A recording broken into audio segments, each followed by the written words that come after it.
دیسی کلچر میں parenting style یہ ہے کہ کنٹرول کرنے کے لیے بچوں کو یہ بولا جاتا ہے اگر تم ایسا نہیں کرو گے اللہ تم سے ناراض ہو جائے گا, یا پھر اگر تم نے مجھے ناراض کیا تو اللہ تمہیں کبھی معاف نہیں کرے گا. So these kids grow up to be individuals who run away from Allah. ان کا کوئی ریلیشن شپ نہیں ہوتا اللہ کے ساتھ, اینڈ انہیں لگتا ہے کہ اللہ صرف ایک دروگا ہے جو صرف پنشمنٹ دینے کے لیے ہے. از دس پیرنٹنگ اسٹائل اوکے؟ اگر انسان کی ناراضگی سے اللہ کی ناراضگی جڑی ہوتی تو ہم سارے جہنم میں جا رہے ہوتے, کیونکہ ایک دن آج آپ کے پیرنٹس ناراض ہیں اس کا مطلب اللہ ناراض ہے, کل آپ پیرنٹ ہو گے, آپ ناراض ہو گے تو آپ کا بچہ جہنم میں جائے گا. تو ہم پوری نسلوں کو جہنم میں بھیج دیتے ہیں, کیونکہ اس دنیا کی ساری پاپولیشن جو ہے نا وہ ایک نہ ایک دن پیرنٹ ہوگی. یعنی سب کا غصہ اللہ کا غصہ بن جائے. اللہ تعالیٰ نے اپنی کس چیز سے اللہ تعالیٰ کو غصہ آتا ہے, کس چیز کو کون سی چیز اللہ تعالیٰ پسند کرتا ہے, اس نے خود بیان کر دی ہے, اور انہیں کوئی خاص لائسنس نہیں دیا والدین کو کہ ان کا غصہ اللہ کا غصہ بن جاتا ہے. مجھے کہا ہے اپنے والدین سے بہترین سلوک کرو, لیکن یہ نہیں کہا کہ تمہارے والدین جب تک تم سے خوش نہیں ہوں گے میں تم سے خوش نہیں ہوں گا. دیکھیں, یہ نہیں کہا والدین کو خوش کرو, یہ فرق ہے. وبالوالدین احسانا, والدین کے ساتھ بہترین سلوک کرو. یہ بہت ممکن ہے کہ آپ کسی کے ساتھ بہترین سلوک کریں لیکن وہ آپ سے خوش نہ ہو.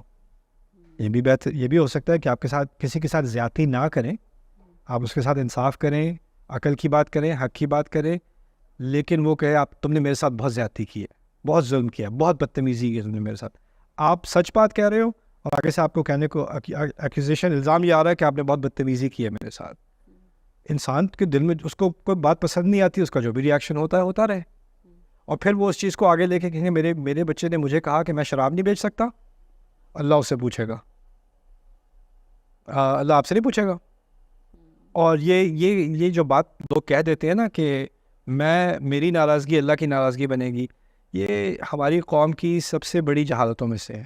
ہمارے دین میں والدین کا بہت بڑا رتبہ ہے, لیکن اس کو اللہ تعالیٰ کے ساتھ نہیں جوڑا گیا جس طرح ہم لوگوں نے جوڑ دیا ہوا ہے. اور لوگ یہ بات کیوں استعمال کرتے ہیں یہ بھی سمجھ لیں. پیرنٹس کہتے ہیں کہ تم میری بات نہیں مانو گے تو اللہ ناراض ہوگا, یعنی یہ رشتہ قبول کر لو ورنہ اللہ ناراض ہوگا, یا یہ والی جاب کر لو وہ والی جاب مت کرنا ورنہ اللہ ناراض ہوگا, کیونکہ میری رضا میں اللہ کی رضا ہے. رائٹ.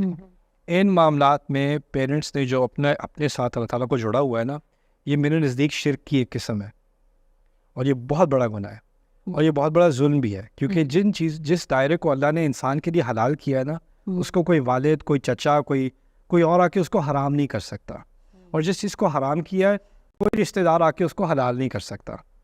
تو جو چیز میرے لیے, جس چیز سے اللہ ناراض نہیں ہے, اس کے اگر میں وہ کر رہا ہوں تو کوئی اور ناراض ہوتا رہے, مجھے اس سے کیا, مجھے اس سے کوئی اس کا اثر نہیں ہونا چاہیے میرے اوپر. تو یہ میں والدین سے بغاوت کی بات نہیں کر رہا, لیکن والدین نے جو اپنے آپ کو ایک نیا بت بنا لیا ہے نا ہمارے کلچرز میں, یہ ایک بہت ایکسٹریم تک بات چلی گئی ہے. ایک ایکسٹریم ویسٹ میں ہے کہ والدین کو نرسنگ ہومز میں ڈال دو, ان کا کوئی لحاظ ہی نہیں ہے. اور دوسری طرف یہ کہ ان کو سجدہ تو ہم پانچ وقت جو ہے وہ اللہ کو کرتے ہیں, لیکن جو سائیکولوجیکلی سجدہ ہے وہ ہم اپنے والدین کو کر رہے ہیں. رائٹ. اور یہ غلط ہے, یہ سراسر غلط ہے. اور یہ ہماری قوم کی جو ہم پیچھے رہ گئے ہیں نا, اس کی وجوہات میں سے ایک یہ بھی ہے. کیونکہ دیکھیں ریالٹی یہ ہے کہ بہت سارے پیرنٹس جو ہیں وہ انگزائٹی اور ڈپریشن کا شکار ہیں, اور ان کے بہت سارے اوپینینز اس ڈپریشن سے آتے ہیں, اور اب وہ ڈپریشن اپنے بچوں پہ امپوز کر رہے ہیں, کہنے بھائی تم میری بات مانو ورنہ اللہ خفا ہوگا. تو آپ جنریشنل ڈپریشن جو ہے وہ جاری کر رہے ہو, آگے تک لے جا رہے ہو. رائٹ. اور اس چکر میں صرف اسی لیے نئی نسل پھنستی ہے کہ نئی نسل کو خود نہ پیرنٹس کو اپنا دین پتہ تھا, نہ بچوں کو اپنا دین پتہ ہے. جب دین نہ پتہ ہو تو آپ کو نہیں پتہ ہوگا نا کہ آپ کے حق کیا ہیں اور آپ کی ذمہ داری کیا ہے, ہر ایک کا دائرہ کتنا بڑا ہے کتنا چھوٹا ہے, آپ کو تو نہیں پتہ ہوگا. تو آپ جو آپ سے آپ کا کہا جائے گا وہ مان لو گے.